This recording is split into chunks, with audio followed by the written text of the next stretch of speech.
anything about his client's crimes. Darren Endike, who also serves as an executor of Epstein's estate, told the House Oversight Committee Thursday that no woman ever reported to him any claim of abuse by Epstein. And a missing University of Alabama student has been found dead in Spain. 20-year-old James Paul Gracie went missing on Tuesday after a night out at a Barcelona beachfront club. I'm Bree Wood with What's Trending. Then hear us on WBOK1230.com. Yo, turn it up. It's Gerod on the air, spitting truth in the booth. We ain't going nowhere. New Orleans City got us hard in the beat, but corruption creeping in, gotta take back the street. But corruption creeping in, gotta take back the street. From the French Quarter vibes to the Ninth Ward grind, he's the voice of the people, yo, he's one of a kind. Talking about the struggle, the hustle, the pain, but with each word he drops, he's bringing power to the game. Gerard on the radio, calling out the lies, bringing light to the dark, keeping hope in our eyes. He's the voice of the people, making changes unfold. In the city of NOLA, we're reclaiming our soul.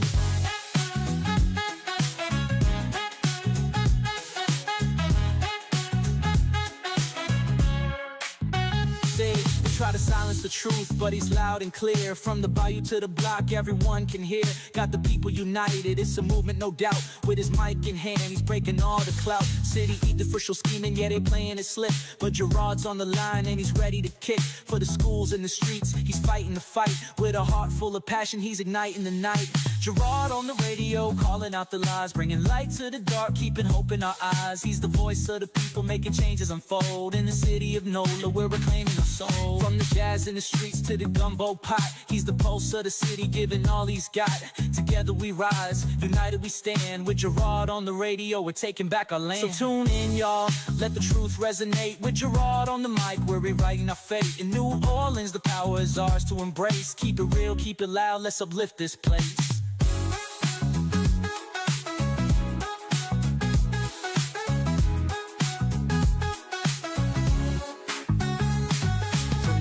In the streets to the gumbo pot, he's the pulse of the city, giving all he's got. Together we rise, united we stand. With Gerard on the radio, we're taking back our land. So tune in, y'all, let the truth resonate. With Gerard on the mic, we're rewriting our fate. In New Orleans, the power is ours to embrace. Keep it real, keep it loud, let's uplift this place. Gerard on the radio, calling out the lies, bringing light to the dark, keeping hope in our eyes. He's the voice of the people, making changes unfold. In the city of NOLA, we're reclaiming our soul.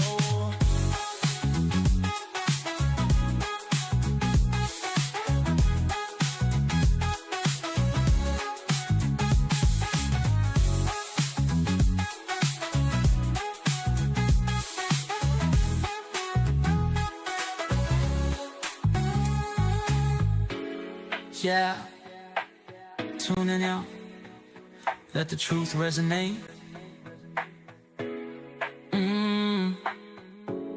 With Gerard on the mic, we're rewriting our fate. In New Orleans, the power is ours to embrace. Keep it real, keep it loud, let's uplift this place. Gerard on the radio, calling out the lies, bringing light to the dark, keeping hope in our eyes. He's the voice of the people, making changes unfold. In the city of NOLA, we're reclaiming our soul.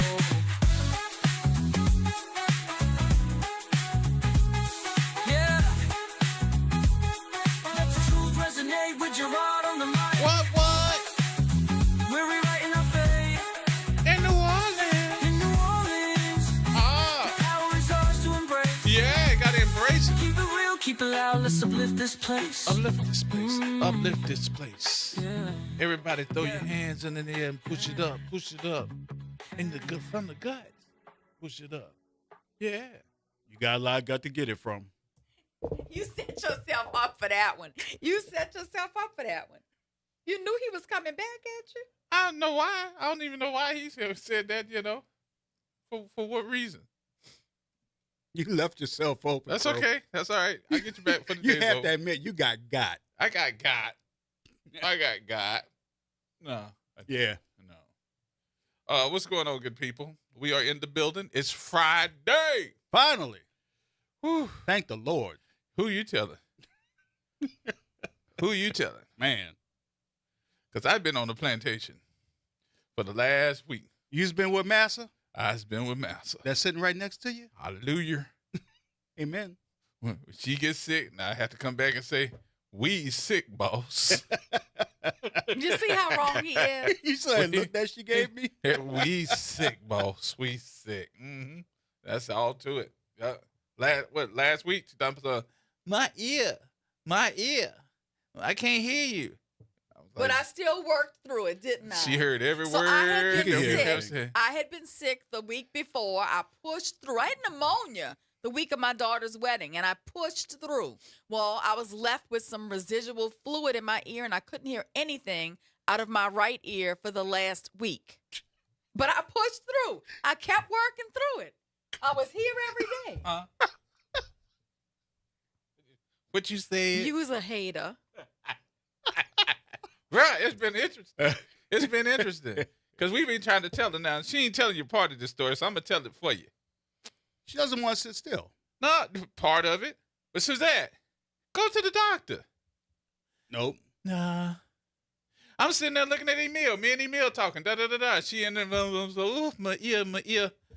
Emil looked at her and said, go to the doctor. I said, Did she that go to sounded the for me. doctor? No. I don't have time A for bull that. stuff? She still ain't gone. A bull stuff? Huh? A bull stuff? What? I can hear Bull stuff? now. I can hear now. I can hear fully. What you said? I just pushed through like any good soldier would. What? I'm from the night war. We pushed through. Huh? What? What? Leave it alone. That's right. I just pushed through. What? Well, You need to husband take looked some at it and time. I'm said, going to change the subject. I You want need to to take talk time about for my yourself good news. before somebody makes you take time. Yeah. But you know, look. Look at yeah.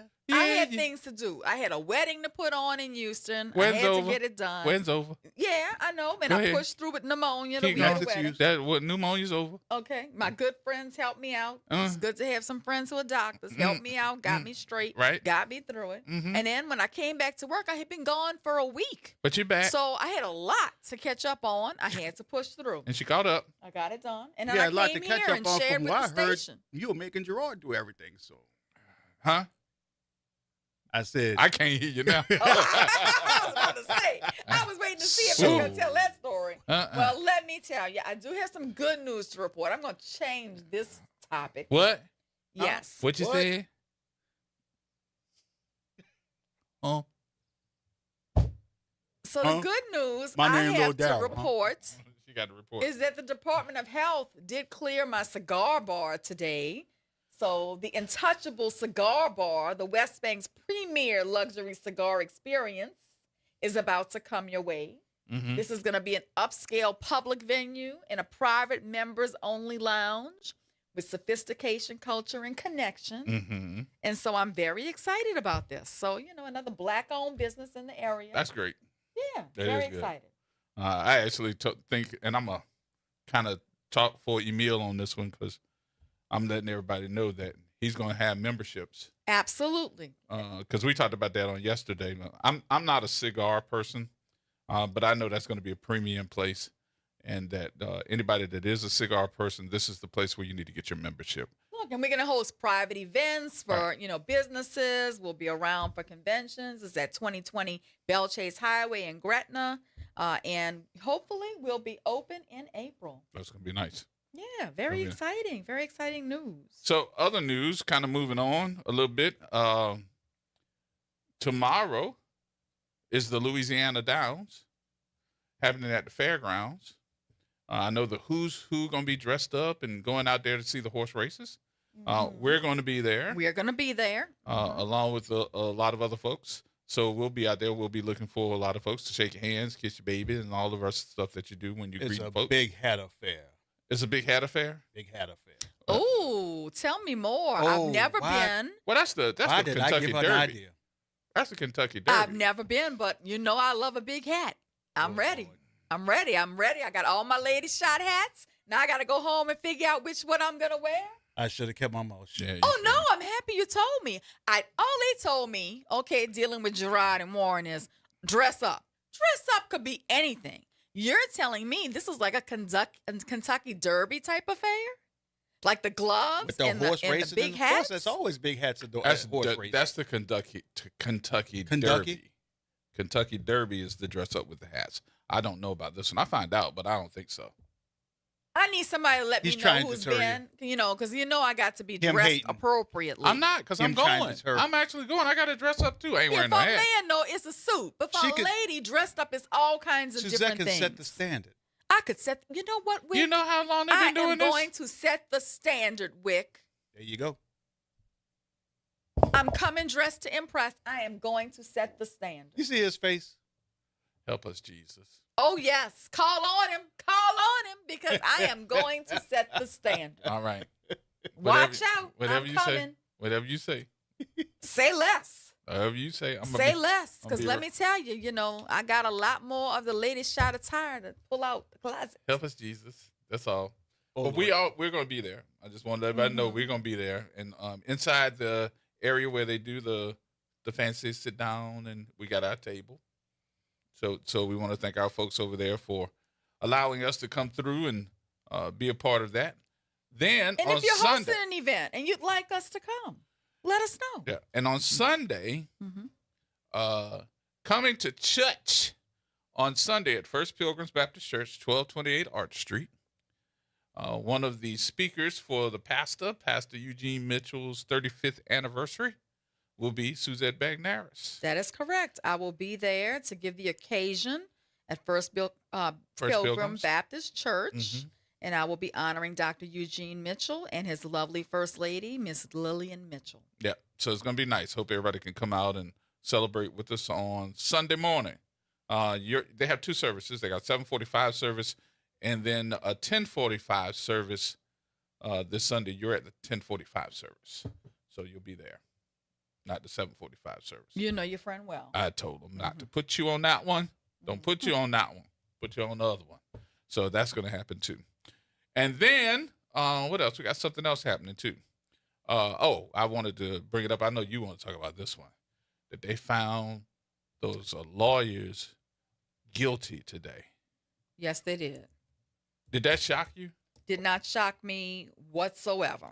And lawyers, was we're talking fully about this with expecting the Slammers case. Yes, so personal injury attorneys Jason Giles and Vanessa Mata were found guilty today on all counts and ordered jailed ahead of sentencing in a brazen fraud scheme involving hundreds of pre-planned collisions with 18-wheelers. They ordered them jailed? Yes, jailed immediately. Ooh, There is a criminal trial coming up in August with regard to the murder of one of the slammers that involves Sean Alfordage, who was Vanessa Mata's fiance, a disbarred attorney, previously disbarred attorney. I'm not surprised by this at all. I'm and surprised they ordered them jailed. I'm not surprised at all. And I think it's just the tip of the iceberg. I really think now these two lawyers and those scammers involved are going to start turning on other lawyers who they know were also involved with those lawyers and those slammers. Because one thing that we did see during this period before this trial started, we saw a lot of those lawyers walking down on Poydras Street, going in there for different meetings. They were going in there for those different meetings, and they were calling them, saying, come on, we need to talk to you. So they were going down there for those different meetings. Do you think that there's going to be a whole lot more lawyers involved? I do. I really do. In this profession and in the personal injury game, when they first started investigating this, word spread very quickly. And indeed, we had one of these people who Come to had y'all. one of these fraudulent cases to Yeah. come to our office and try to get us to take it after the investigation started and their lawyer discharged them. And we refused to get involved with the case because we knew what was going on. I really think this is going to have more lawyers involved and more slammers involved. I understand this was quite a scene at the courthouse following a chaotic courtroom scene in which Mata's mother fainted and Mata sobbed and vomited at the defense table. Chief U.S. District Court Judge Wendy Vitter remanded Mata and Giles into custody of the U.S. Marshals, saying the two lawyers' convictions earlier in the afternoon, as well as what Vitter called Mata's brazen decision to record witnesses, after her indictment posed risk to their communities. Addressing Mata's defense attorney, Vitter noted that her alleged co-conspirator, the disbarred attorney Sean Alfordish, faces an August trial date on fraud and murder charges tied to the 2020 slaying of a witness in the case. She invoked a recording played during the trial in which Mata called a witness in the case, which prosecutors argued constituted a violation of her bond. I have no reason whatsoever to believe that she was naive and under the influence of anyone else, Judge Vitter said. In fact, I believe Ms. Mata was aware of what she was doing at all times. Vitter also sharply rejected an argument by Giles's lawyer that he had not known that he was a target of the federal probe at the time he chose to record witnesses. He has failed to show by clear and convincing evidence that he is not likely to flee or pose a danger to the community if released, Vitter said. Vitter made her statements as Mata continued to vomit into a garbage pail while several people in the courtroom attempted to comfort her. Mata's sentencing was set for July 7th and Giles for July 17th. They going to jail. And let me tell you something. They were probably listening to these lawyers' phones and listening to everybody they had been talking to. Don't be surprised by the way these fellas moved at that firm if you don't see some judges coming down too. You think? Let me tell you, I would be in Ruth Chris on a Friday and I would sit there and watch Jason Giles and his other law partners throw their credit card up on that counter and buy drinks and food and all kind of stuff. For the whole gambit. For everybody and their grandmother. And it became well known that this was the spot to come to because they were going to buy all the food and all the drinks all night long for whoever wanted to be in there. And there were a lot of judges in there. I'm just telling you, I think that there's going to be a lot more to this. This is the beginning of this story. I don't think it's the end. I think their phones were tapped. I think there's a lot of nervous lawyers and judges in the city of New Orleans right now because these guys were buying concert tickets and all kind of stuff is what the street committee is saying. And you're not supposed to, right? You're not supposed to do that. You can't accept it. They can buy whatever they want to buy, but you're not supposed to accept it. I'm telling you, I think this is the beginning and not the end. It depends on how far they want to go with this, how many people they want to bring into this. But I would not be surprised with the sentencing coming up if these two don't start singing like a canary and bringing some other people down with them. And Wendy Vitter, that's David Vitter's wife. Yep. The judge. Very conservative, no nonsense. One of those judges who, when you're in front of her, you better walk on eggshells.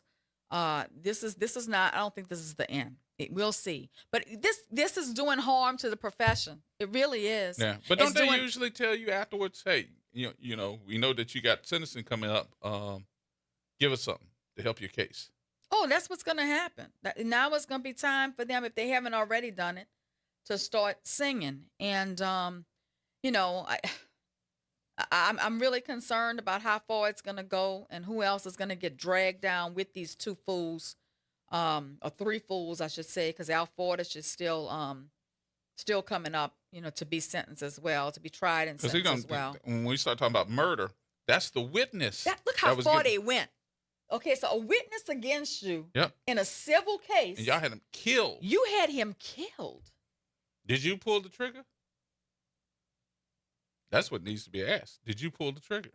Because they shot him, 10 times? They shot him 10 times, and it was another slammer who actually, I think, shot him, who says he planned it with the help of Alfordish. This is going to be something else. And I really don't think it's over because I've heard too many other lawyers' names associated with this issue who I know have also been interviewed by the feds. That's what the street committee is saying. Mm-hmm. So I don't think this is the end. I think this is just the beginning.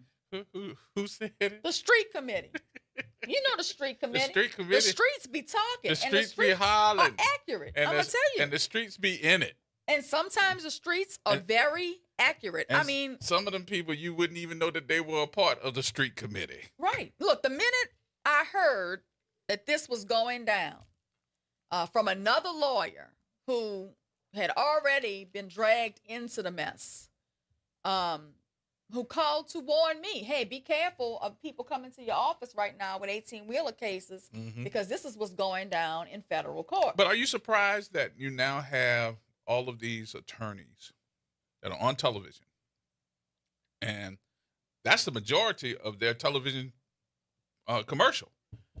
Got any type of truck with a name on the side of it, 18-wheelers, big trucks, small trucks. If it got a name on the side of it, call us. But let me tell you, we do 18-wheeler litigation. We have been doing it for the last 34 years. When a car has an accident with an 18-wheeler, a huge vehicle like that, the damages to the car are going to be significant. The injuries to the people in the car are more likely than not going to be significant. And the policy, the coverage, the insurance coverage is going to be significant. These are holy grail cases. Lawyers love to get them, and when worked right, they can be very lucrative as a business decision, right, to take on. But this isn't about handling a case and doing your best to get a recovery for your client. This is fraud. Yeah. This is criminal activity. This is conspiracy to commit fraud. I mean, this is much bigger than that. This is not just bad lawyering. This is criminal activity. And unfortunately, I think it's going to have ramifications for people who have legitimate personal injury cases that are awaiting trial or trying to negotiate settlements. This is going to put a stain on the entire personal injury lawyer industry. All right, y'all. It's Friday. Our phone's open, 504-582-9422. We got to take our break here. We'll take the break. We'll come back. We'll have some more conversation. T-Bone, you coming up next, so hold on, man. More coming up next.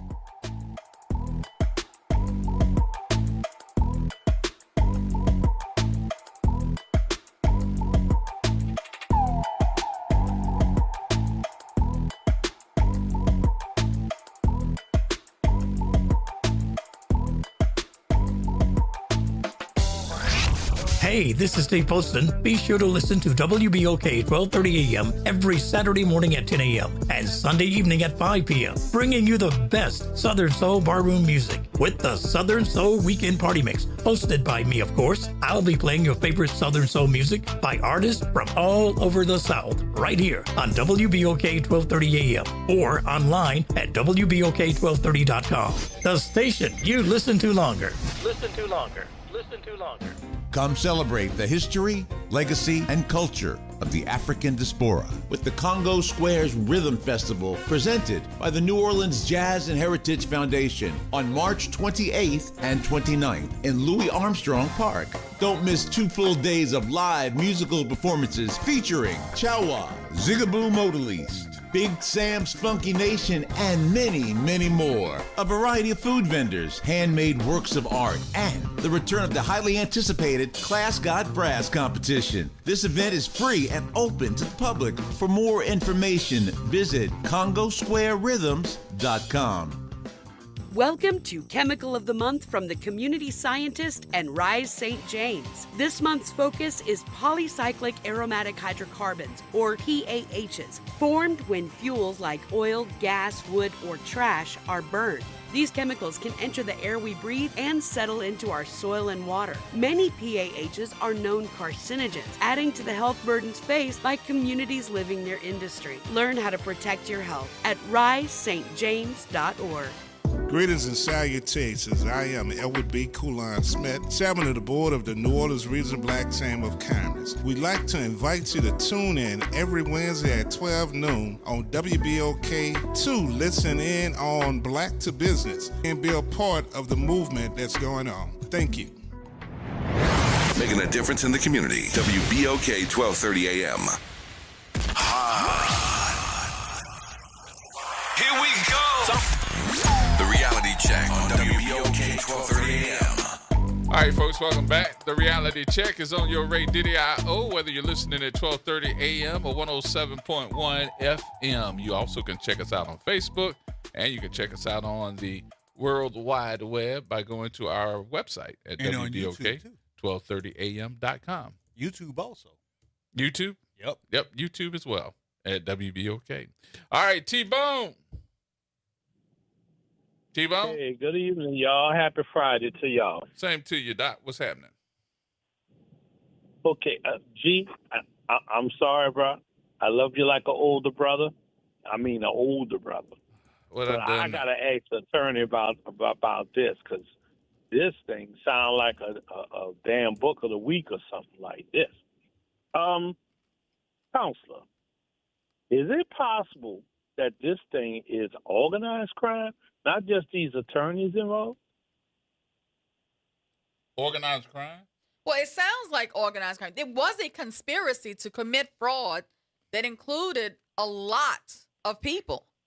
You know, Yes. you had the people who were the actual riders in the vehicles that were participating in this insurance fraud scheme. You had doctors who were treating them who may have, known or should have known that this was these cases were not on the up and up. You had many lawyers who worked at the law firms of these two people who have just been convicted, who more likely than not handled those cases or worked in those cases in some capacity. We're talking about hundreds of cases passing through these law firms. What about the folks that accepted the money?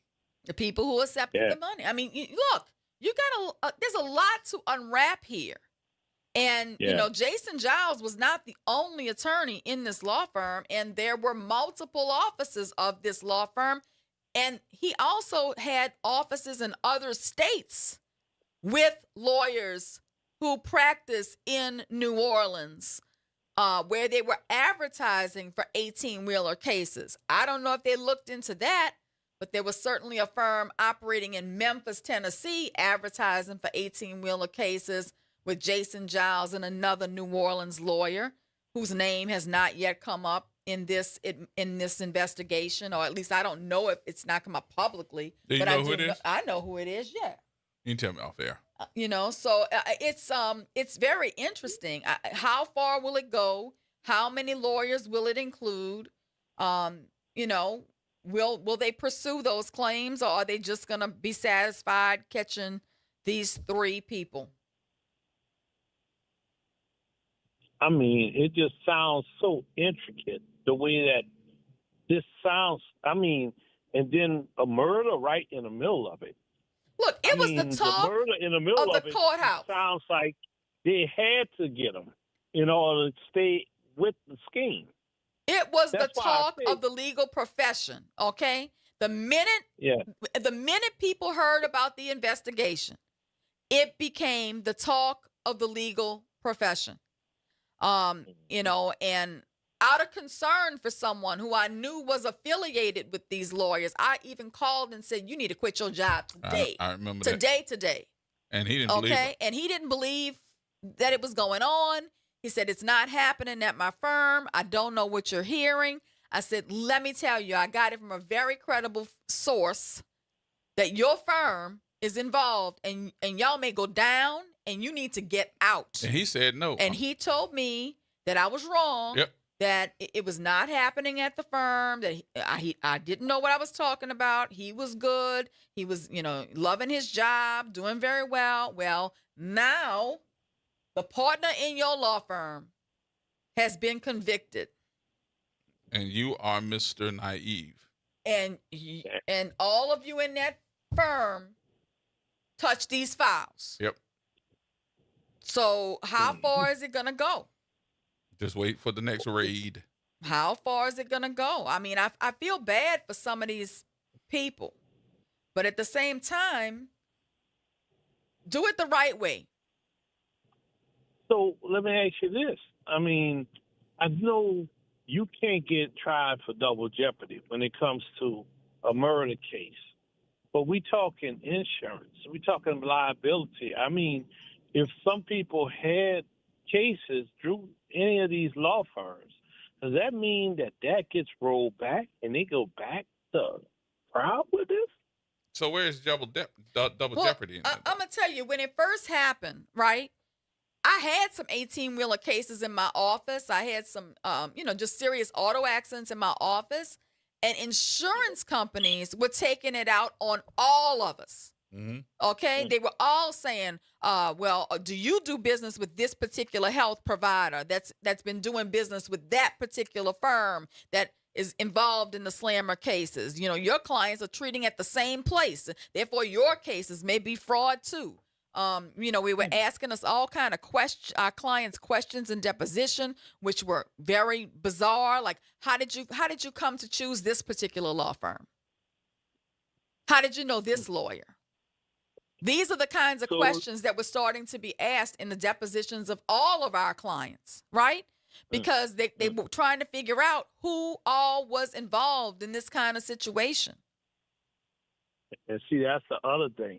If you've got insurance companies that were involved with 18-wheelers that are insuring regular motorists like myself, now that's going to push insurance rates up because they're going to say we're higher risk because of the area we come from. It may have that impact. I can tell you it was much harder once this investigation started to resolve either by settlement or jury trial an auto accident in Orleans Parish, an 18-wheeler accident in Orleans Parish. It was much harder to resolve them because all of these national insurance companies knew about what was going on in federal court in New Orleans, were very suspicious, and really thinking that everything could be fraud. Okay? It became much harder for me to do my job because of what was going on in federal court. Now, I thought we had gotten past it, but now this is back in the news again. I'm sure the national insurance companies are following this, and I'm sure they're going to come with, the questions yet again, scrutinizing our clients' cases at a much higher level of scrutiny because of this BS in the news. No, I'm telling you, as somebody that worked at an insurance company that actually talked to agents and underwriters, I can tell you right now, they've already calculated an additional risk based upon the area it's coming from. And insurance rates about to go up again if they haven't already. We already have a problem, I would say, in Louisiana, where, because I practice all over the country, where cases cases of the same kind, an auto accident in Orleans Parish where somebody has a neck surgery or back surgery, is not going to receive the same dollar amount from an insurance company if that same accident had happened in Atlanta. If that same accident had happened in Houston. They just don't pay Louisiana citizens the same amount of money as they pay in other states. That's what these insurance companies do. They evaluate our claims at a lesser amount. I'm about to tell y'all. So I don't know if I can legally say who I worked for. I'm going to just say, though, you know how on the news they have that, they have the green board where they have a map and they show you the activity of the weather, this, that, and the third? That's what insurance companies have. They have their own weather tracking system. They have their own system where they know what's coming where, how hard it's going to hit, and they calculate their risk based upon that. And so when an insurance agent tries to write a policy for a house and they know a tornado is coming in that area, the underwriter straight up tells the agent, no, we're not covering it at this time. Because they know the game, and they know if you write that policy based upon weather data and then that thing hits, it's too high risk, we can't insure them, because the game for insurance is to keep their money, or keep your money rather, not to pay out. Keep the money, because they don't make money if they keep having to pay out. So they're going to sit up there now, car insurance across the board is going to go up, because all they're going to do is they're going to sit up there and they're going to how do I put it? They're going to distribute the cost amongst consumers, both business and residential. That's what's going to end up happening. So they invest everybody up in this. Well, insurance companies evaluate their risk in multiple ways. One of the things they do, too, that the average citizen doesn't know is part of the evaluation of a case is an evaluation of who their lawyer is. They know whether this lawyer has a tendency to settle cases, try cases, what the value of the cases they try and settle are. They know this. They track this kind of information. So if you're a lawyer that always settles and never goes to court, they're not taking your demand, your settlement demand, as serious as somebody who may indeed take them to court and take that case to trial. That's part of the evaluation. They maintain all that data. But I really think that, this is very discouraging, disheartening. It's going to have an impact. It's going to have an impact on insurance rates. It's going to have an impact on how insurance companies evaluate our claims. It's going to have an stain impact on on the the lawyers. profession. All the lawyers. It's going to be a stain on the profession. All the lawyers. And it's going to have an impact on the way that people pick their lawyers. Mm-hmm. Yep. You know. Yep. I think that you're right about it's going to be some more. And I wouldn't be surprised if it's going to be some of those lawyers that are just, spending millions of dollars doing advertising on television. I wouldn't be surprised. Not to mention the fact that now it's going to be tougher for them to even trust these reports, because down here you had a third party that was doing traffic reports, not regular police. People don't realize that. The OSS? My friend really had a big problem with that. That's what you're talking about? Third party. OSS? Heightened accident reports. You're talking about OSS? Yeah, and I got to tell you, I really don't like it. They will not write tickets. Nope. They will not write citations. They put in the report what they think might have been violated. Mm-hmm. That doesn't help the litigant at all. And doesn't help the insurance company evaluate at all. And they just give you an item number, and that report goes back to NOPD for them to make the determination on if you're going to get a citation or not at a later date. No, but it does help the insurance company because it can help them delay. It helps them delay paying it out. And so look, they put you through more hoops. Joe than Ken they would just have if posted. you had an actual police report.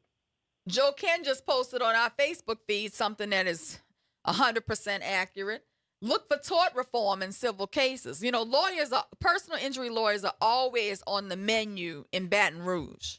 Tort reform is always being discussed. But this is going to give them some fuel to fan the flames in Baton Rouge.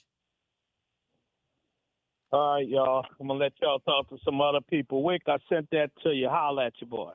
All right, T-Bone. All right, y'all. Later. We ain't listening. You heard him?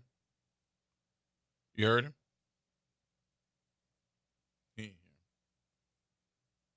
He said, man, he don't ever want to talk to you ever again. You ain't hear him? Okay. He said, you and him are done. Okay. And that's why I was like, oh, did you hear him? Okay. Because I ain't want you to think I was making up nothing. You ain't hear him? T-Bone went off on you, man. He was talking a whole bunch. He can't even lie with a straight face. Huh?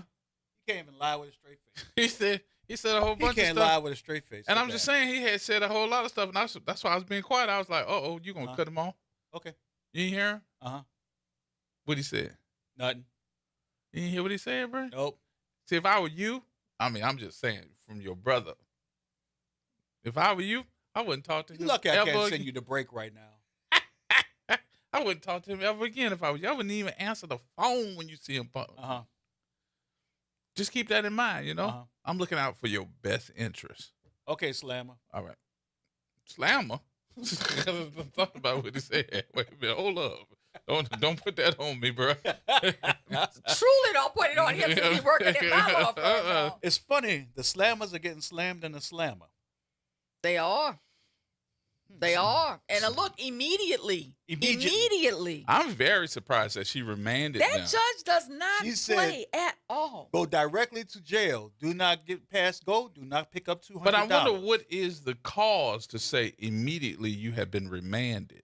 But I tell you one thing that I was curious about with that trial. I was curious as to why Jason Giles' lawyer allowed his case to be tried with right. Vanessa Mata's case. Yep.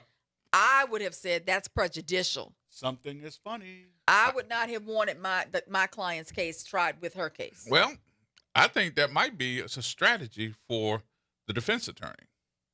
It's definitely strategy. Well, just in case so it's strategy for the prosecution. No. Oh, what? For the defense attorney. So just in case they did get found guilty, they can come back and say now it was prejudicial. It was prejudicial because of the fact that you tried both of them together. They should have been separated. Look at Gerod sounding like he works at a law firm. He does. He does. You ought to hear him all day. What you say? I am so impressed. What you say? Let me tell you, he's on that phone during the day and he's calling people. It's like, oh, this is Gerod from the Begnaris firm. How can I help you? And he's telling them, oh, I don't know the answer to that, but I'm going to call you right back. And then he does. He literally calls them right back with the answer. I'm so impressed. Why are you making that face, bro? I mean, that's a compliment coming from your boss. It is. Yeah. It is. Yeah. What you don't hear is the part when she goes, "You're so stupid." Now, you know I have never said that. She don't say it like that. I have never said that. Not like that. I might say. She might give you the look. You ever seen the look? Oh, I've seen it. Yeah. I've seen it. Give him the look. There it is. I've seen that look before. Trust me, I have. I see that look every day. That's what I do. Mm-hmm. But no, I'm just basically learning. I am learning. I've had critics of me being at a law firm. You believe that? I got critics. You got critics that have said publicly, "What she hired him for?" Yes, indeed. I'm sitting there going, haters. They just straight up haters. You have to start somewhere. Yeah, but I mean, everybody know, and I'm just sitting back and saying to myself that it don't matter if I'm working for her or if I'm working at a garbage plant. They're going to have something to say. Oh, yeah. But it just allowed me to say many times and many times before, which I think I said this today, if they ain't talking about you, that means you ain't doing nothing. Not doing something right. So, but anyway, this case to me has been surprising because I've never heard of it. I didn't even know what slammers were. I never heard of it. But when I heard it, when it first came out, when the FBI was putting the cameras on the side of the trucks, I said, they're going to catch somebody with this. And they did. And then the murder case came up. And I'm like, I know this ain't going to be true. But this doesn't sound like, to me, this sounds like mob issues. Well, we have somebody who is serving 35 years in prison after pleading guilty for his involvement in a murder connected to this case. Ryan Harris testified about the personal injury attorneys and the money involved in schemes to intentionally crash the cars into 18-wheelers and then pursue fraudulent claims. He said he learned how to do it from Cornelius Garrison, and he is now serving 35 years in prison, pleading guilty for killing Cornelius Garrison and saying that it was Sean L. Fordish who was involved in that with him. I just never heard of anything like that. Who in the world would want to say, okay, put your seatbelt on, we getting ready to go out and go hit this 18-wheeler? I can't fathom that. I can't either. And Harris told the court that he had been intentionally crashing cars into 18-wheelers since 2017 and was introduced to the scheme by Cornelius Garrison. And he said personal injury attorney Vanessa Mata represented him early on, and that he also had cases with the King firm where Jason Giles worked. I'm just like, 18-wheelers? First thing I think about Y'all remember the commercials? The firm grew fast. Ring the King. Ring the King. It was all over television. And they had like the jousting person and all this other stuff on TV. They had like animation, the whole deal. Yeah, I remember that. They had a New Orleans office. They had an office on the West Bank. They were growing exponentially. I'm always leery of firms that grow too fast. But how do you learn? Now, this is a legitimate question. How do you learn to run your car into an 18-wheeler? I'm sorry. There's too many different scenarios of you gonna die if he loses control of the cab and that truck jackknifes. You don't have no control of nothing. You must be just running in the back of it. Something wrong. All right, y'all, we're going to take a break here. We'll come back. More in a minute.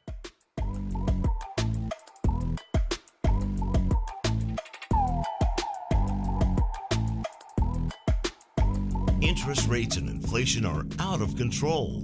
Is your credit card debt also out of control? It's time to resolve your debt and take back control for a lot less than what you owe. If you have $10,000 or more in credit card debt, then you need to call us right now. Debt Fix Pros can significantly reduce the amount you owe, and you could be debt-free faster than you think. I knew we had to do something. Our debt was growing. It was getting out of control, and we just didn't know what to do. We saw an ad for Debt Fix Pros. We called, and they showed us how fast they could get us out of debt. It really was amazing, and now we're back in control. Call now, and we'll show you how easy it is to fix your debt. The call and consultation are free. Call Debt Fix Pros right now at 800-311-5977. That's 800-311-5977. 800-311-5977. I'm Wendell Pierce. Thanks for making WBOK your station. WBOK. Here we go. The reality check on WBOK 1230 AM. Hold on, bro. Go straight to Suzette. I got something to write online. I'll write this one out. Hey. You know, if you're not also watching the show online, you're only getting half the story. Because the stuff that plays out in the comments with people who tell Gerod something and then he tells them something back in the comments is a whole nother All right, I'm finishing. show I'm within a answering. show. I didn't answer it. I didn't answer it. I meant what I said.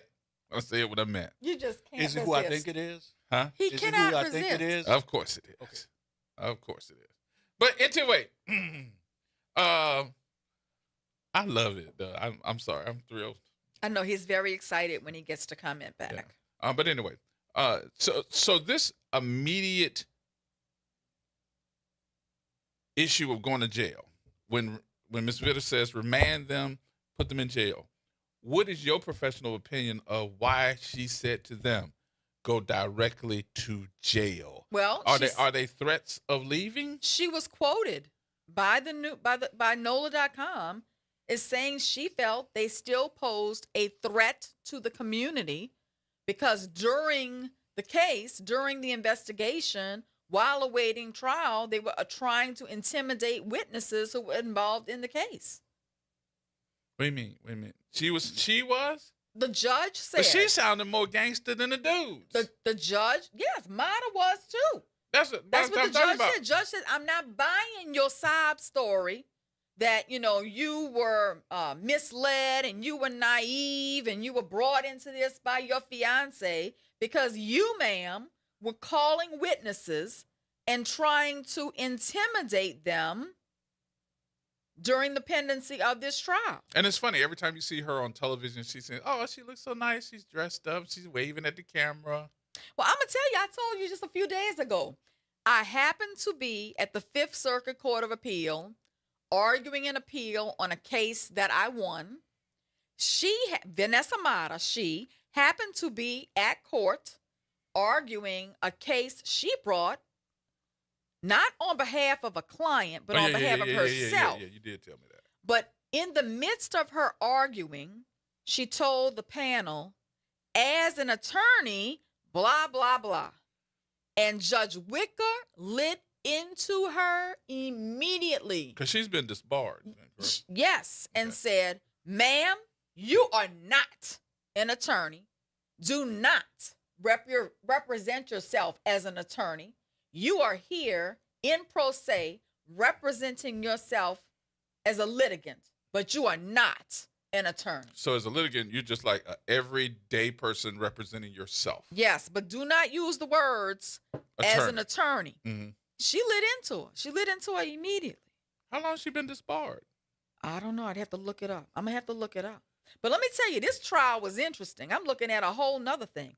A former paralegal testified Wednesday in this case that an attorney at his law firm handed him an envelope he believed was full of cash to deliver to a man suspected of organizing staged vehicle crashes.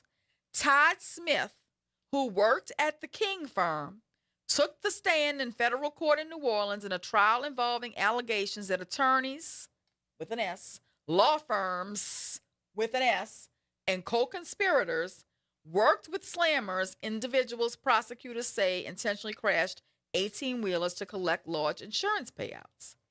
The testimony centered on cash in an envelope. Smith testified that attorney Jason Giles gave him the envelope to pass on to Damien LeBeau, a man suspected of staging crashes.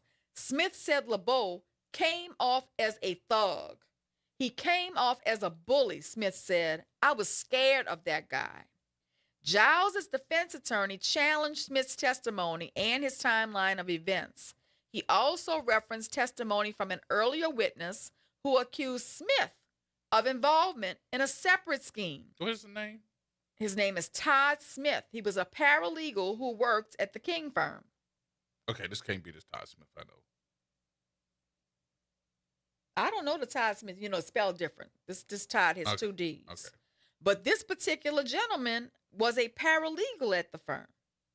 So when I'm telling you more than one lawyer at this firm, more than one paralegal at this firm may have touched these files. Because it said S on it. It said S, but it also, there's a paralegal admitting that he was delivering a check with an envelope with cash.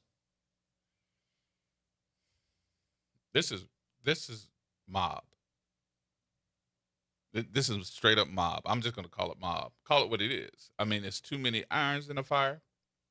It's too many people that have prosperous jobs, careers that are taking some real bad, I think some rare bad decisions.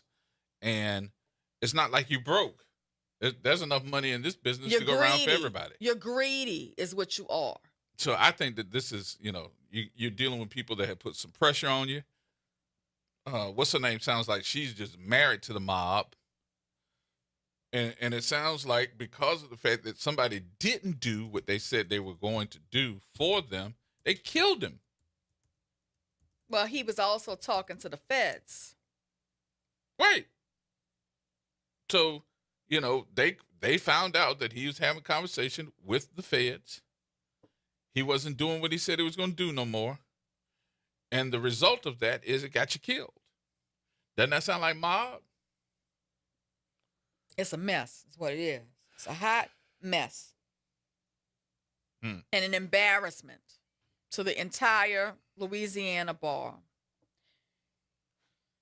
I mean, how do you go from buying everybody drinks and steaks and stuff over at Ruth Chris?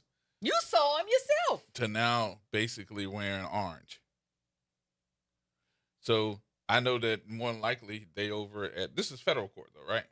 Yeah, they're not wearing orange, they're wearing blue. The accountant for Vanessa Mata testified at the trial, and he said that her income went to millions. The paralegal? No, the accountant. Oh, the accountant. Will Kramer rhymes with slammer, her accountant. I'm the Kramer, cram them numbers. Who handled Mata's tax filings from 2012 to 2018, testified he began working with her when she was still working as a Hollywood stunt driver in Los Angeles before becoming a personal injury attorney in New Orleans. So think about that. She was a Hollywood stunt driver. She's more than likely got something to teach with them how you hit these 18-wheelers. Because she's a stunt driver. Oh, you're right. I didn't even think about that. Think about that. I mean, think about it for a minute. I don't know how to hit. And this is what makes him a good paralegal, Wick. But if you think about that for a minute. You're getting ready to hit a 18-wheeler. So you're talking about a truck that's more than likely at least 16 to 20 and tons. she was trained. She was a stunt driver. Without the trailer. Then if you hit an 18-wheeler the wrong way, it's going to jackknife. If that vehicle jackknifes, it turns one way while the trailer is turning the other way. And it's going to take out some other vehicles on the road. Gerard, I bet you they didn't even make that connection at this trial. Yep. This woman is a stunt driver. Yep. Trying to play naive. So she took her skill set Right. to teach people how to do wrong. And when asked about her record keeping, Kramer said Mata was very last minute, very helter-skelter. She liked to put limits on expenses, but also that her income jumped into the millions, which was significant over year after year. Now let me tell you something else that I've had experience with 18-wheelers. And wait, I gotta say this: the payments to the scammers made by check. So they got that's stupid. Who writes a check reviewed in court was one check reviewed in court was for $58,000 written to Cornelius Garrison. That's stupid. That's the paper trail. That's the paper trail. So one of the things too that you notice I said they had experience with 18-wheelers. One of the things that I would tell you that they did was more than likely look at these boards, these poster boards. 18-wheeler companies put their loads that they need taken on load boards. These load boards will tell you what it is, how much weight you have, where it's going, and who's getting ready to roll through, and what's the route. So more than likely, they know who the companies are. So if your company is on that load board, they're basically running through to see, okay, this company got multi-millions of loads that they take out every single day rolling through New Orleans. And remember, part of the law through, I think this is an ordinance through either New Orleans or it's part of the state of Louisiana. Any truck, 18-wheeler, rolling through the city of New Orleans, they got to at least have a certain amount of insurance to be able to roll through the streets of New Orleans. And I think that's at least $1 million. At least. So more than likely, they're searching out these trucks. And the majority of them probably are coming from the port. They're coming from the port. Because they got multi-million-dollar corporations that are bringing those cargo trucks through. And they rolling. All right. You know how I said this was going to involve more than one firm? Here we go. Patrick Keating, he's an attorney, from the Keating firm, told the court that many of his cases came through defendant Jason Giles and that other attorneys were filing similar fraudulent lawsuits. Huh? I'll repeat it for you again. Patrick Keating told the court, he testified at the trial, that many of his cases came through the defendant, Jason Giles. Like Jason Giles was referring cases to Patrick Keating. And that other attorneys were filing similar fraudulent lawsuits. How so? How many? I wonder, did he give a number? No number? We weren't there. We're reading, news reports of the testimony. We'll have to read the actual transcripts to see how detailed he went into who these other attorneys are. I'm telling you, this is not going to just be these two lawyers. Just let it play out. I got to check the U.S. Attorney's Office. I'm going to check their board, their post board, because usually when they have convicted someone, they put up the information so that you'll know what happened. It's like a board that just basically says, we won, and gives you the details of that case. So I'll check that in just a few minutes. But this is going to be good on one part, bad on another. And I know the insurance companies are going to have some problems. We're going to see it firsthand. Yeah. We're going to see it firsthand. And I remember when we had a Lexus and it got stolen. And I can remember the insurance company just calling in, and I thought, they were going to say, well, here's what it's worth, here's what you got to pay for, da-da-da-da. Did you get the police report? But shoot, that was not what that insurance company, I'm talking about Geico. That was not what Geico did. Geico wanted a copy of your W-2s. They wanted to know where you work, how much money you make, just to make sure that there was no getting somebody to steal the car and burn it or tear it up or anything like that. They wanted to make sure there was no fraud. So I'm thinking that this is now going to go over with the trucks as well. I don't know. Miss Anita, hold on just a minute here. We got to play news and we'll come back to you. More coming up, y'all.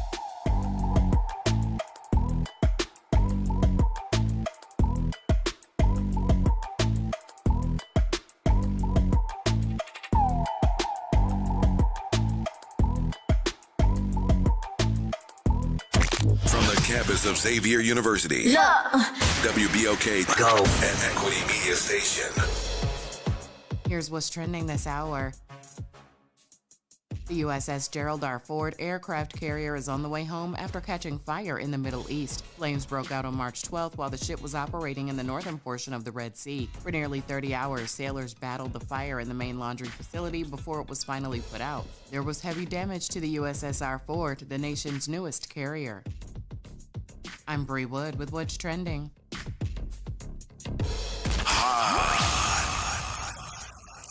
Here we go.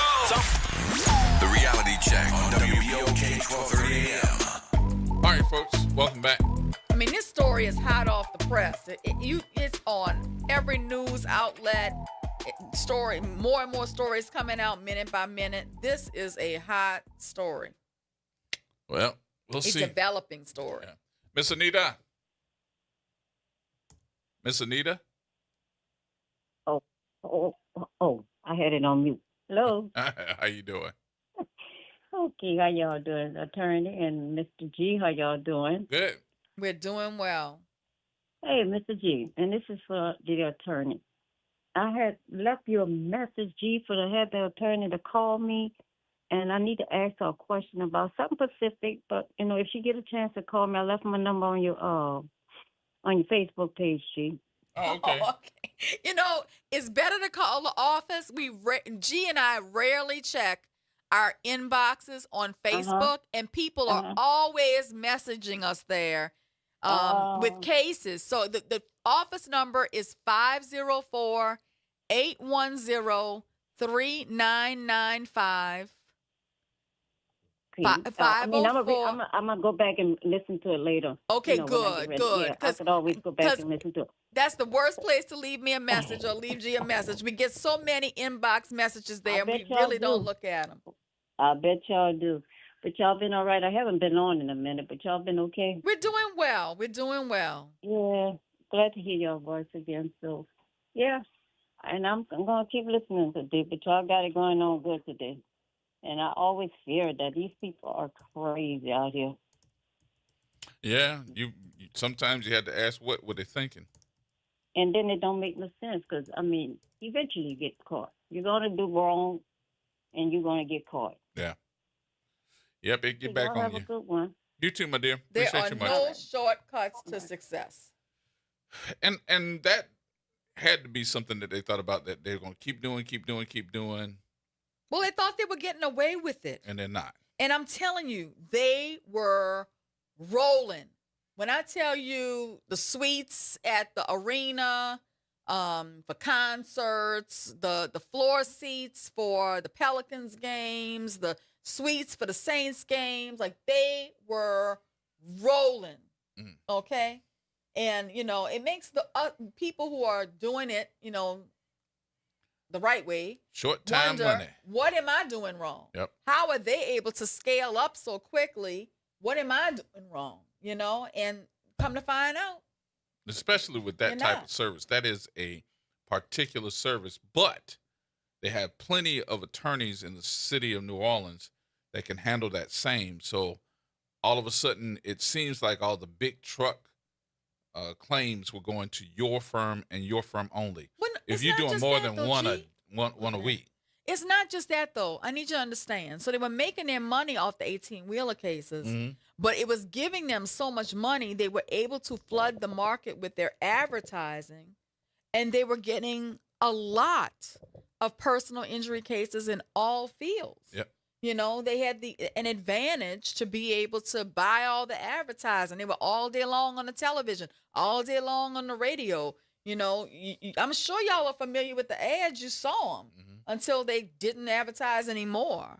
But, you know, it's just, it makes it harder for lawyers who are trying to do it the right way, the honest way, you know, to get business and to be able to compete in the market when you have people who are literally cheating the system to win.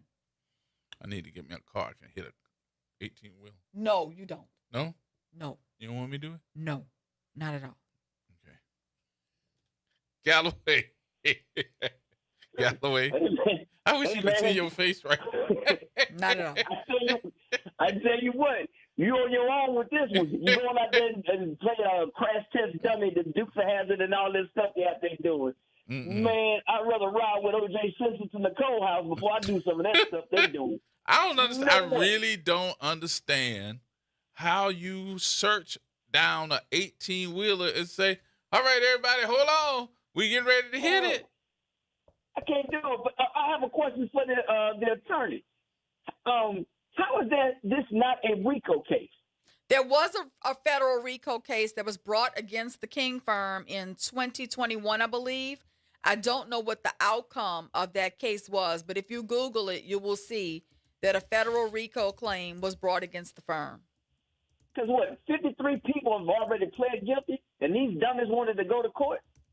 I ain't the smartest man in the world, but if everybody pleading guilty get the plea deal or something, and I guess I'm thinking that, hey, they ain't going to catch me because they got caught the other 53 people, that just wasn't smart for me to go to court because a stunt car driver, I mean, don't they know that this stuff is easy to be researched and coming out, you can find this real easy? Right. Look, as a matter of fact, the federal RICO suit was filed in 2021, and then subsequently they filed the federal indictments. And it was called Operation Sideswipe is what the investigation was called, and it involves 150 staged accidents to defraud insurance companies. The RICO lawsuit was filed by motor carrier C.R. England, and they were the ones who pushed it. The broader investigation led to multiple convictions, so the attorney Patrick Danny Keating has already been convicted. He pled guilty. Well, they're going to country clubs anyway, but still, though, this got to be the dumbest thing you're doing. Bad as those roads and potholes is around there, you want to go try to run up on an 18-wheeler? Somebody cornbread ain't baked in the middle. But hey, you know. That's a good way of putting it. Right, that is a good way of putting it. It's jiffy. It's jiffy, bro. I'm laughing at this you know, but folks, you know, people think I'm crazy. See, I know I ain't crazy. Everybody else crazy around me. So, but I ain't gonna hold y'all long, and I ain't gonna tell you nothing wrong, man. Today, I gotta ask you a question, Ho. It's another subject, so I want to put this on you because I only get a chance to talk to you once a day. Okay. And that's Joe Kent. His resignation. I want to be on record, and I want everybody to hear me say this. Joe Kent resigning over the Iran war and being a part of the Trump administration. All I had to say with that is because everybody seems somebody is not doing their homework, and they are applauding him. I'm not applauding him for resigning. He is the worst of the worst. Good riddance. What's the word we called them there earlier today? Mother suckers? Oh, Brother Tuckers. Brother Tuckers. That's what I feel. I'm like, good riddance. I don't care if he resigned because he was a piece of trash. Not only was he a piece of trash, he's a very racist, very anti-Semitic. Trash. He pro-January 6th. Yep. He supported those people that tried to overthrow the government. That's the only reason why Trump liked him. Trash. Kent was one of those people, like it's another one that works in the DOJ. But these are the worst of the worst, these far-right extremists. He's more far-right than Pete Hegseth. You know, Hegseth has that Crusader tattoo on them that the Nazis, right-wingers use. Kent is like in that stage there. I don't care that he's a Green Beret and he served 11 tours. This dude is no different than your average Klan member. So I'm not applauding him at all. What it is, you mad because Donald Trump is going to do what somebody else told him to do instead of what you want him to do. That's the bottom line. No, I want you to do this, and they told him, no, you only this person. We don't want to tell Donald Trump what to do. And then Quint he gonna try to say he quit, but he was under investigation. Watch, it's gonna come out. He's been leaking stuff to the media. And that's what he really resigned for. That he was leaking stuff, so that's why he's under this FBI probe. So no, don't nobody shed no tear for Kent.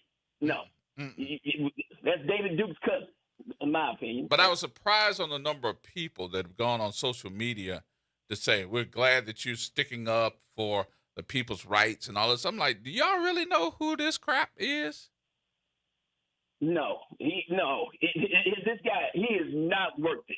Nope. He should have never been in that position in the first place. Nope. Straight January 6th.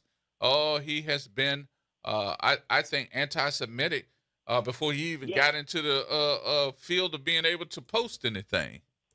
Yes. A lot of folks try to give him sympathy because his wife was killed in a terrorist attack. I got to tell him, man, in the Middle East, people die every day. I mean, it's nothing new.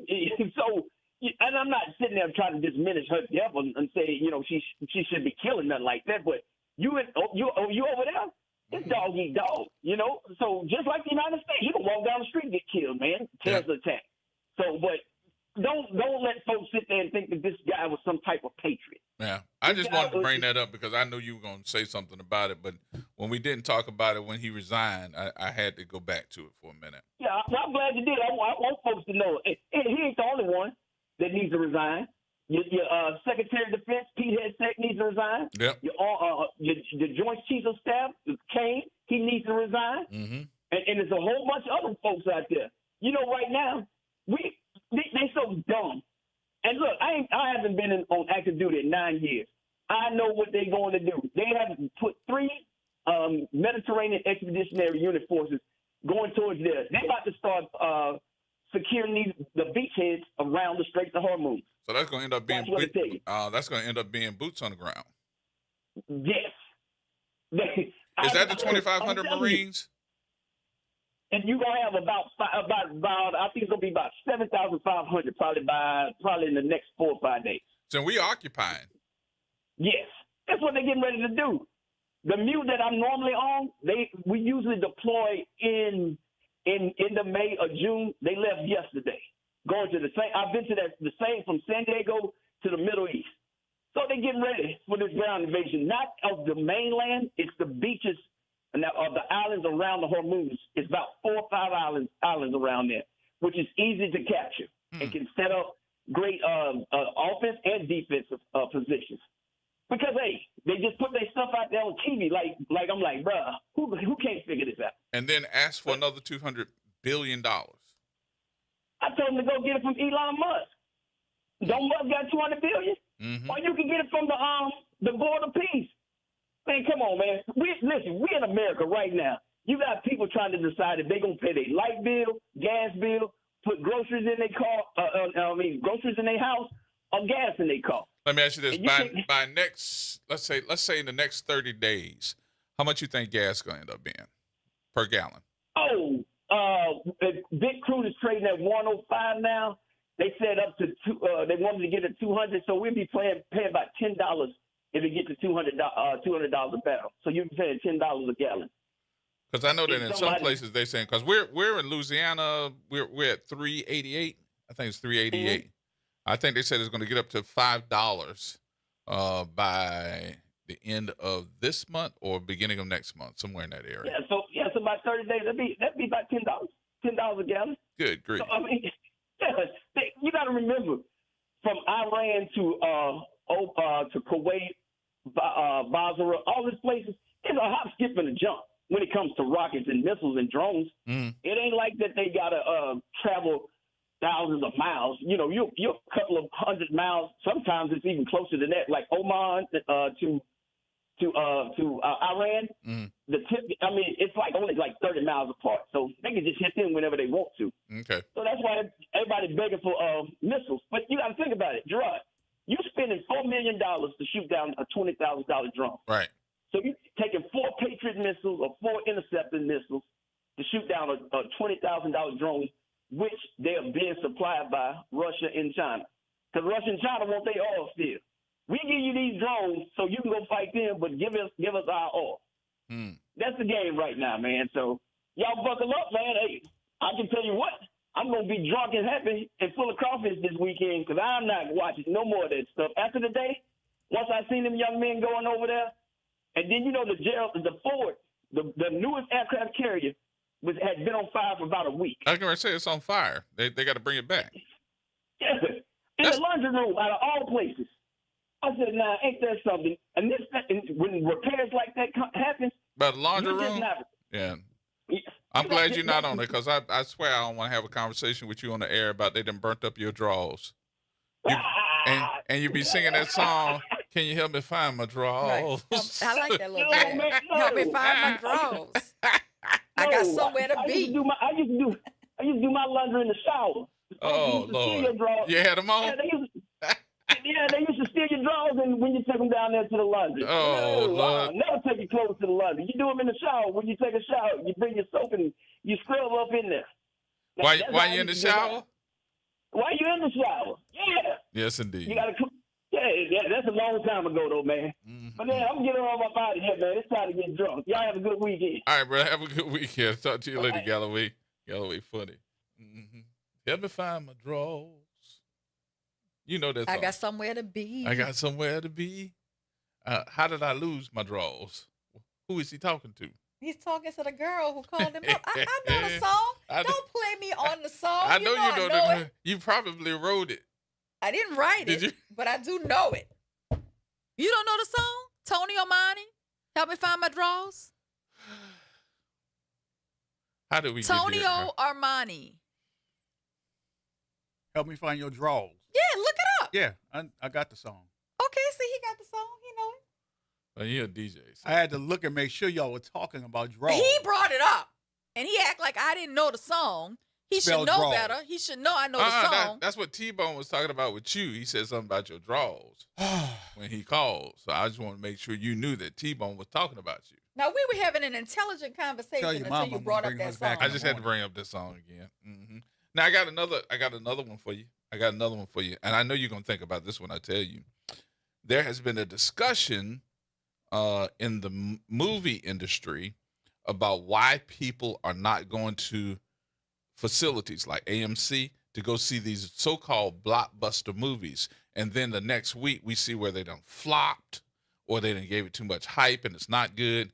And I have been wondering why the industry itself has not really had a true to the point conversation about why people don't go to the movies anymore. Why should I go to the movie when it's gonna be on Tubi, Netflix, Prime in a few days, and I can watch it at home in my own home theater with my own popcorn that didn't cost me $20, with my own Coke that only cost me $1. When they're filming stuff like Melania, that's an enticing to go to the movies to see. But the real point of why people don't go to the movies is not because I know where they're going to put it next. Because we used to be very excited about movies that were coming out, and you hear the hype about it. Oh, I got to go see this. I want to go see this. The number one reason why people don't go to the movies anymore is they don't know who is going to be in that movie theater and what's going to happen. How many times have we heard in the last, 5 to 10 years about people that go to the movie theaters and somebody goes in there with a gun and starts shooting or has some type of incident in that movie theater? And what made you switch this topic so quick? I just had to bring that up. It's a completely different topic. A whole different topic. I'm just trying to follow the dots today. I just wanted to bring it up. I'm on the struggle bus. Don't be on the struggle bus. You driving it. Give me a hoe if you got your funky bus fare. You can never talk to me about riding a bus ever again. Ever. When I got on that bus in Houston. The first bus was fine. But you had so the retard driving the next bus. I was like, something wrong with this man. And got me calling you right in the middle of the daggone trying to get the services together To bring us Somebody save me. The topic is all over the place. We had a topic. What topic? I thought we were talking about the slammers. Then I thought I was going to talk about another legal related issue. Okay, let's go back to it. I wanted to bring that movie You ready thing for up. the next legal related issue? Okay, let's absolutely. try to get it out the ground, out the dirt after we done talked about. Let me find my drawers. But here we go. I'm going to go back to that. Okay.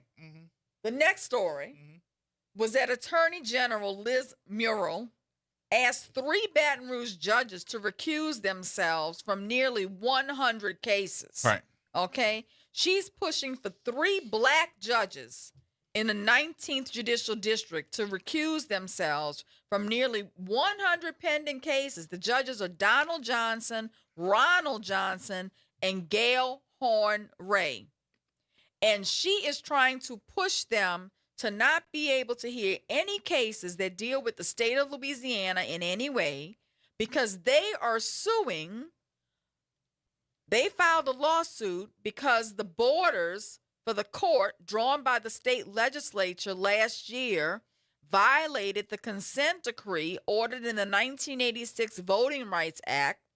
The redrawn map eliminated one of 2 major black districts, and the judges' attorneys have argued it seeks to illegally diminish minority voting strength.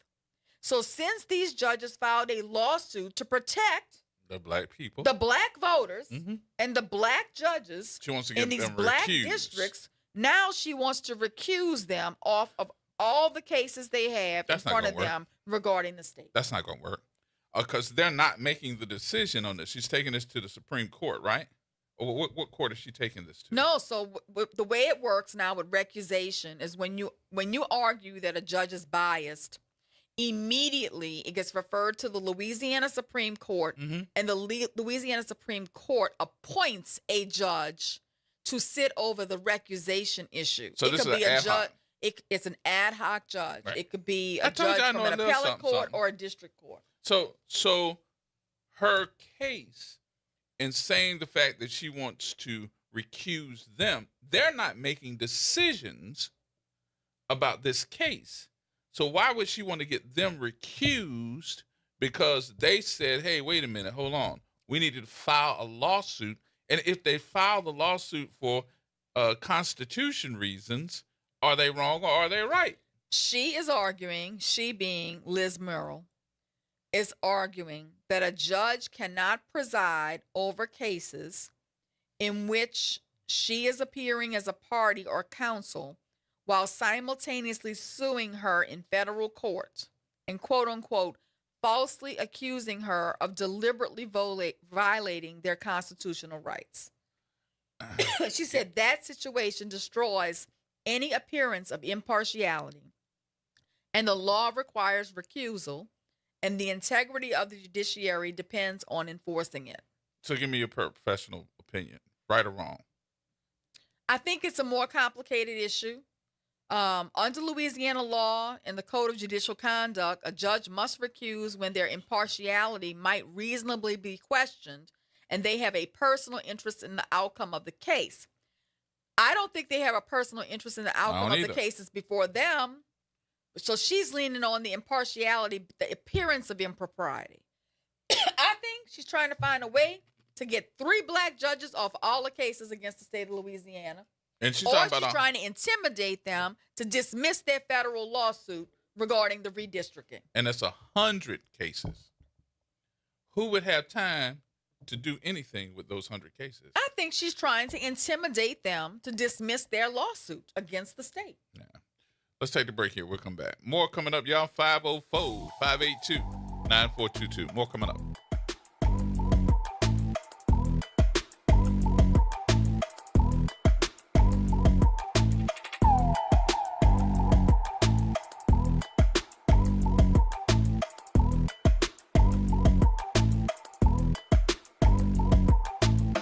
This is the Bloomberg Black Business Beat, brought to you by FidelityInvestments.com. Offscript Media has its eyes on the future of content. is a vertically integrated and creator-powered media and commerce company that views itself as a one-stop shop for someone making content. Datavio Samuels is CEO of Offscript, and he says the company is focused on content creators in social. Yeah, look, I think that social is the number one platform that matters. It's where all of the world's attention is. So often you're finding these people because they are popping or doing something really incredible in social. But when it comes to how can you help monetize them, how can you build them, do they have real proof points that they can create long-form content that can sustain attention? YouTube is that space. Offscript is charting new territory, taking the more traditional idea of an A&R at a record label and updating it for the digital age. I'm Bloomberg's Justin Milliner on the Black Business Beat.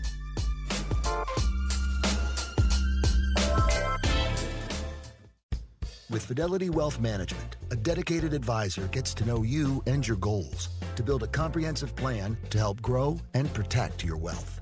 Backed by a team of specialists, they'll analyze all your accounts, even the ones they don't manage, to keep an eye on taxes and provide proactive portfolio insights that can help you unlock your wealth's full potential. Learn more at fidelity.com/wealth.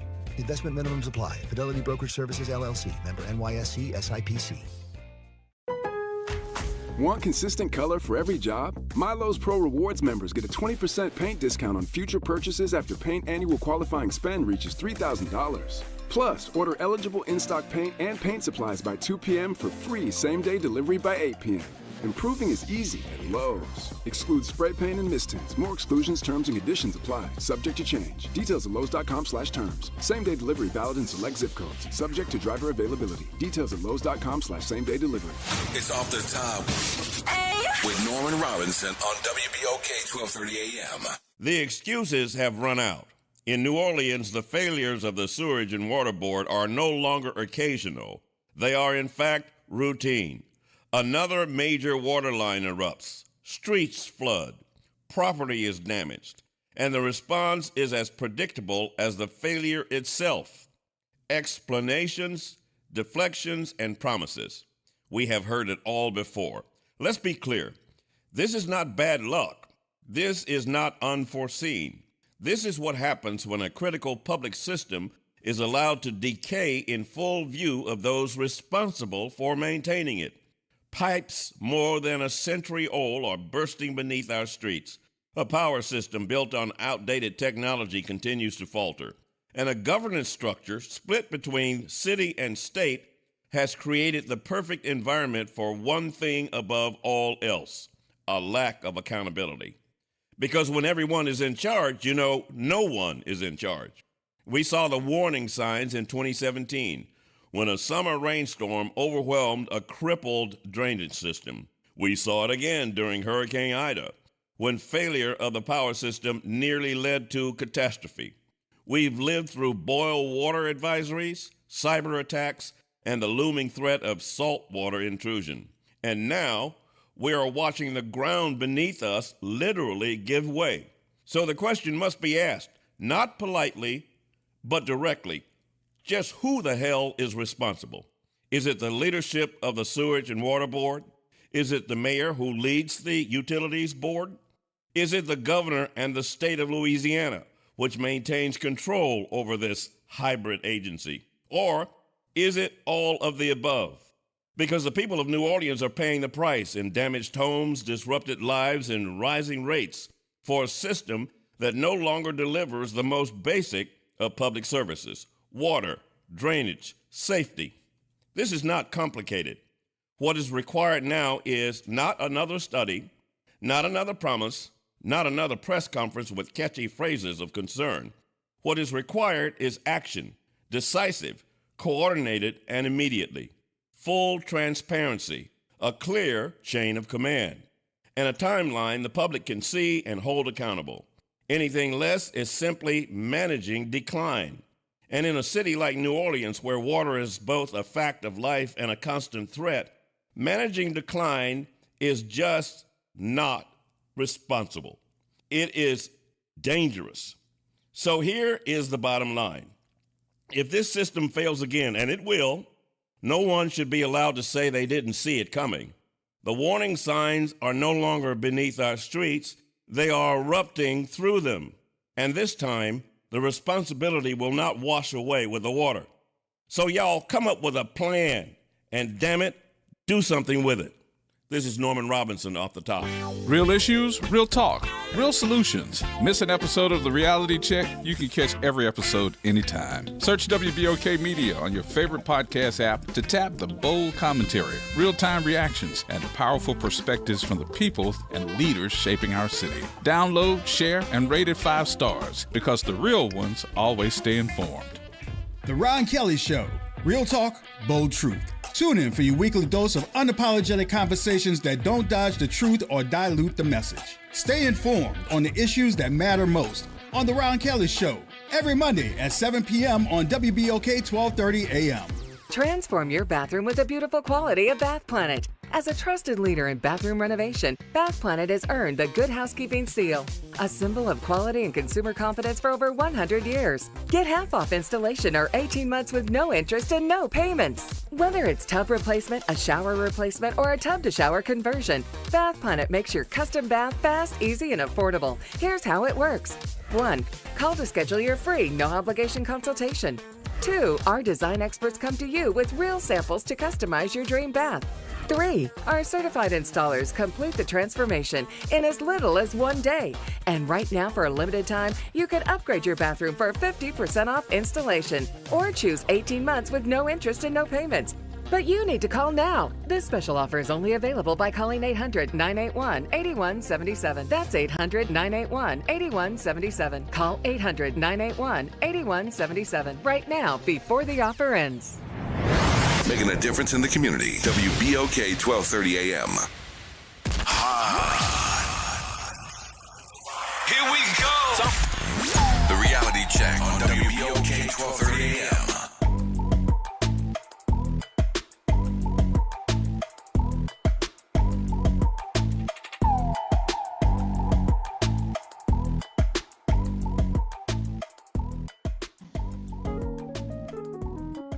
Early Thursday morning. Oh yeah, I was on my way to the creek. Yes, I was. She knows the words. I got a message. She said, "What you doing, big head?" Already knew what time it is. Yes, I did. She wanna get nasty. So I told her, if I come, I can't stay too long. Soon as I get to the room, we got right down to it. We start getting it on. Help me find my drawers. Yes, indeed. Can't find my drawers. Can't find my drawers. I got somewhere to be. I got somewhere to be. Look like you leaving out commando, brother. Somewhere in the bedroom. Before we get out the ballroom, you are listening to WBOK. And before we get cut off of Facebook. Because you can't find your drawers? You can't find your drawers. You just made G's Friday, That's okay? it. That's all I need to hear. We just took the show straight to hell. Wait till next Saturday. Wait till next Saturday. It's not draws. It's draws. It's draws. It's DRAWLS. Help me find my drawers. Nah. You made his Friday. Got somewhere now to his be. Friday is complete. Wait till next Saturday, though. I'm coming commando. I ain't coming. Y'all gonna be looking for me. Be like, where you at? I thought it was an all-white party. I'm gonna be at Peekaboo. Peekaboo. Gonna be like Kendrick Lamar up So in if here. you're wondering what Peekaboo. he's talking about, next Friday Peekaboo. is Gerod's 60th birthday party. Peekaboo. And he has dragged me into the mix. I did not to celebrate drag my 58th Yep. birthday. Yep. And we will be at the Vault NOLA Yep. over there on the West Bank 501 Verrett Street. from 8 to midnight Old people gotta go to bed. So we ain't gonna be out too late.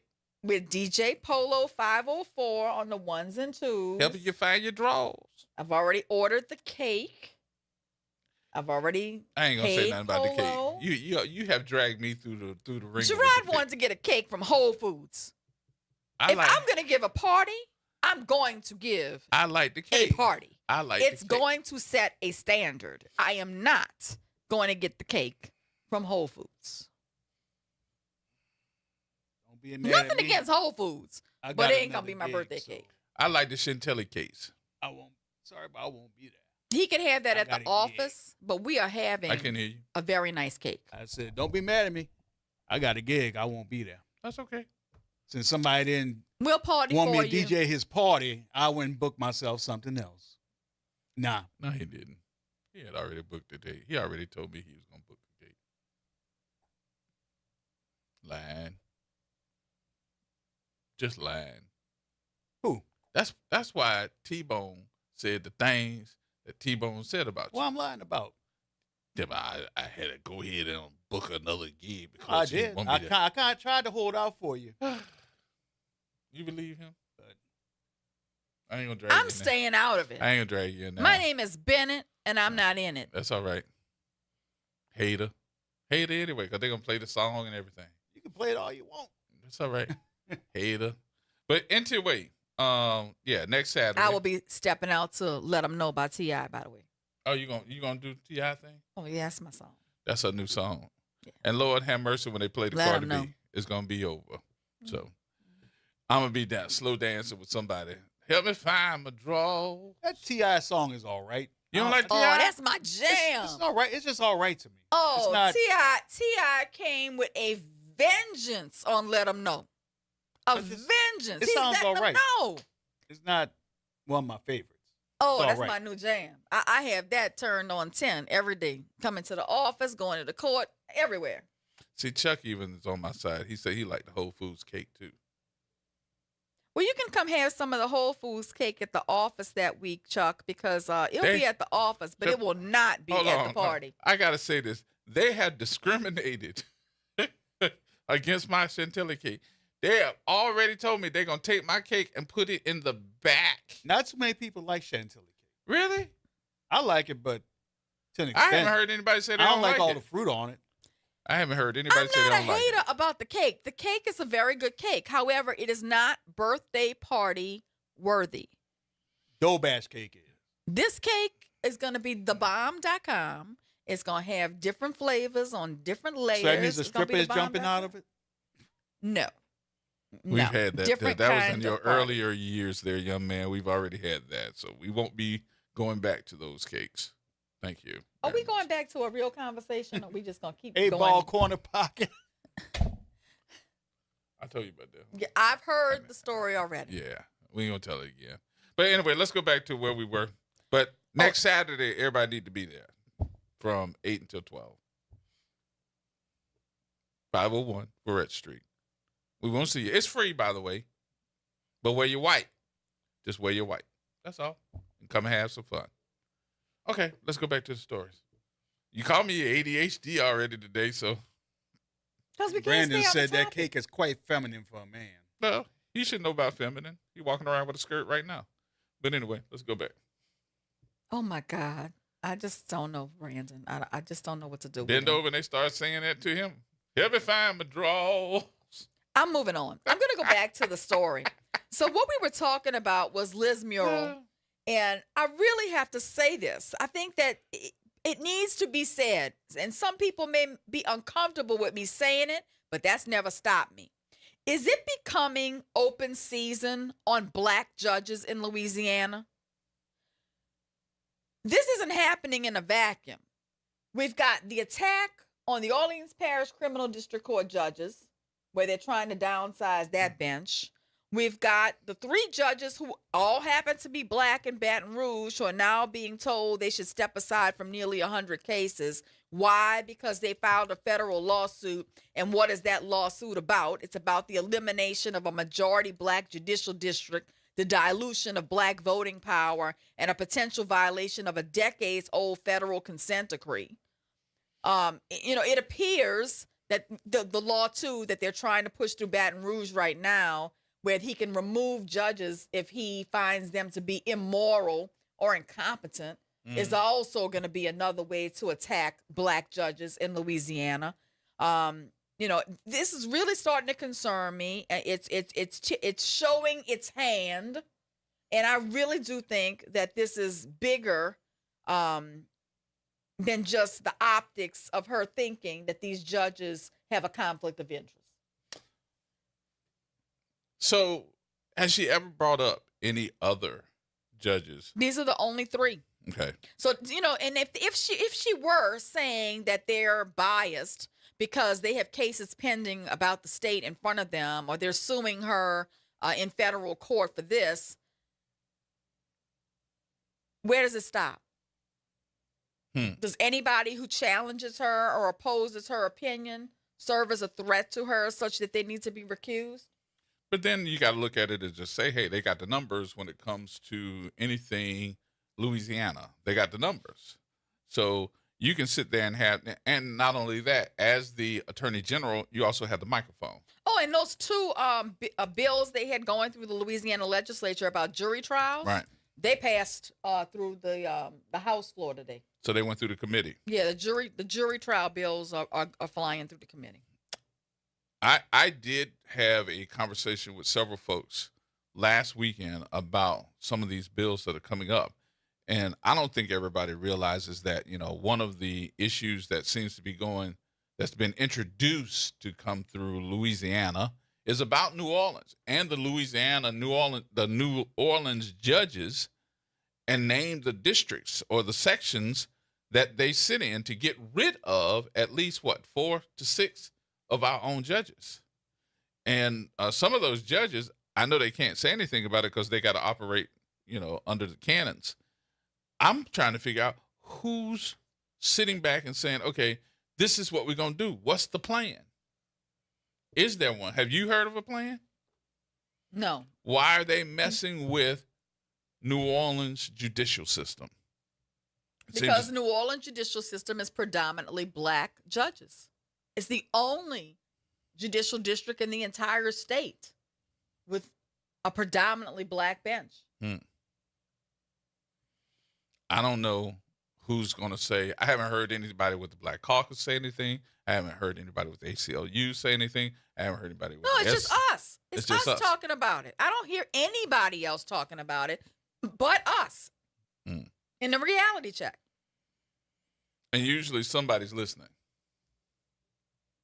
So I'm wondering who's listening now to say don't mess with New Orleans judicial system. If we get rid of that number of judges, we're going to be backed up with court cases forever. And there's already a news story right now saying that Orleans Parish, it takes the longest to get to trial for a criminal case than any other jurisdiction in the country. So what do we do? Keep talking about it? Or we mention about it? We say something about it? Who's coming to our defense? Nobody. Nobody. This is why we pushed so hard for Sean Wilson when he was running for governor on this station. You and I sounded the alarm, said everybody needed to go out to vote. People didn't listen. I thought it was really probably just demeaning to me to hear people say they didn't vote for him because he didn't have a chance to win. And I said to myself, I said, who has a chance to win unless you go vote for him? Look what we had at stake. All of our rights are being stripped away from us. You wait until they can no longer depend on having a judge trial. They have to have a jury trial in these criminal cases. You wait until they remove some of these criminal court judges from the bench and start populating it and gentrifying the bench here in Orleans Parish. There is a move afoot to gentrify the bench. But if you don't have the opportunity or the right to either have a jury trial or a bench trial, isn't that constitutionally wrong? Am I taking away your constitutional rights? But they have the numbers to do this in Baton Rouge, and they're doing it.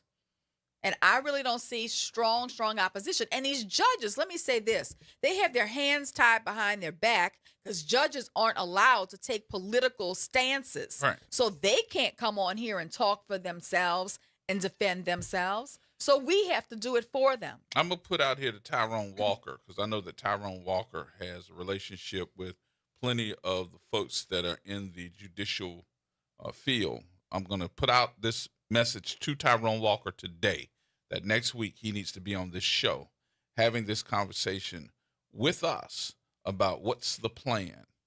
You know, we've heard plenty of people in the last week say, what's the plan? What's the plan? But I haven't heard people say, what's the plan for this issue? It might sound like we're just taking up for the judges, but it's not. It's the fact that we're taking up for the folks. I'm taking up for the litigants. Your constitutional rights are now being challenged. And if you're not paying attention, which we're probably not, then you're going to lose out. And then you will not have those rights. And then probably somewhere down the line, somebody's going to file a lawsuit saying that it's unconstitutionally right. But is it going to be too late then? And then we're going to try to get rid of at least 4 of our judges. So, folks, let me make sure that you understand this. This is going through this year's situation with Governor Landry. He's the one that's putting this through, and he's got the votes. If we get rid of 4 of our court judges, that means criminal court, what is it? The kids court, juvenile court. How many in any in civil court? They haven't suggested civil court yet, but he has that companion bill by the same legislator saying he can remove judges and for district morals attorneys and incompetence and DAs. And district attorneys. Now, we know that with him naming these issues, that this is not going to be somewhere in the future, like next year, year after next. This happens December the 1st this year. And we got people getting ready to run for one of those judge seats that's named in the bill, saying we're going to get rid of it. So if they win in May, you're going to be a judge from May to December, and you're gone. Interesting. More coming up, folks.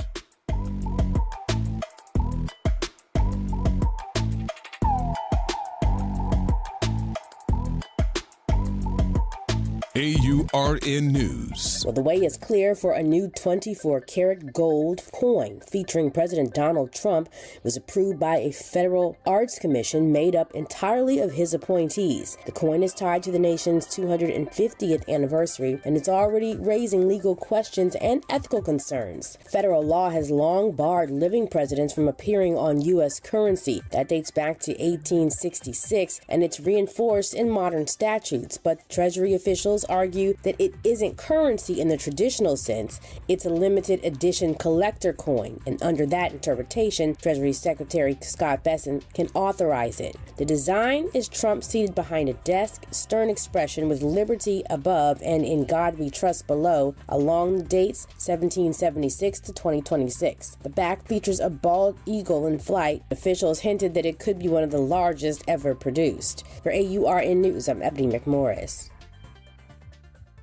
Trying to grow your business or increase traffic to your location? We can help. WBOK 1230 AM has a number of solutions that will meet your individual needs. Give one of our consultants a call today at 504-582-9420 or email us at info@wbok1230.com. And remember, an investment with WBOK is an investment in our community. Call today. Greetings and salutations. I am Elwood B. Coulon Smith, chairman of the board of the New Orleans Regional Black Chamber of Commerce. We'd like to invite you to tune in every Wednesday at 12 noon on WBOK to listen in on Black to Business and be a part of the movement that's going on. Thank you.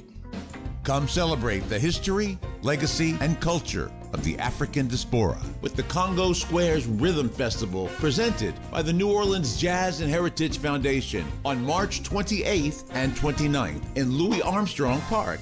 Don't miss 2 full days of live musical performances featuring Chawa, Zigaboo Modaliste, Big Sam's Funky Nation, and many, many more. A variety of food vendors, handmade works of art, and the return of the highly anticipated Class Got Brass competition. This event is free and open to the public. For more information, visit CongoSquareRhythms.com. From the East Bank to the West Bank, WBOK is what New Orleans is talking about. WBOK.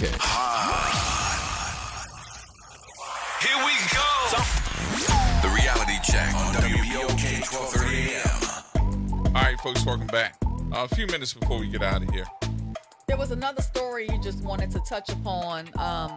The Louisiana Supreme Court rejected a multi-million-dollar payday for one of New Orleans' most prominent black attorneys and political players after 2 Louisiana courts found his former business partner had unfairly excluded him from a lucrative deal with the Port of New Orleans following Hurricane Katrina.